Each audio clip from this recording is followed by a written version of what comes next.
ছোটবেলা বন্ধুদের সাথে বৃষ্টিতে ভিজে ফুটবল খেলা, কাদামাটি দিয়ে দৌড়াদৌড়ি, গাছের নিচে দাঁড়িয়ে কাঁচা আম কুড়োনো, এসব মুহূর্তে জীবনের সরল আনন্দগুলো ধরা দিত।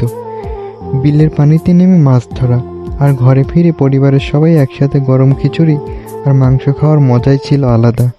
এই সব কিছু মিলে বৃষ্টির দিনগুলো ছিল একেবারে আপন।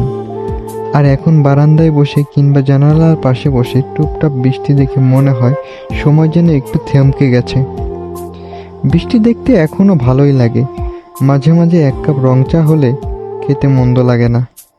তবে এই বৃষ্টির দিনেই কেন জানি মনটা হঠাৎ চুপচাপ হয়ে যায়, চারপাশটা কেমন যেন নীরব হয়ে যায়, স্যাঁতসেঁতে এক অজানা শূন্যতা ঘিরে ধরে। কোনো কারণ ছাড়াই মনটা ভারী লাগে। ছোটবেলার মতো সেই সুন্দর অনুভূতি আর পাওয়া যায় না। বর্তমানে বৃষ্টির দিন ছুঁয়ে যায় একদিকে চোখের শান্তি, অন্যদিকে নিস্তব্ধ বিষণ্ণতা। বৃষ্টি তাই শুধু প্রকৃতিকে এখন ভেজায় না, মনে অদ্ভুত এক গল্পও লিখে যায়।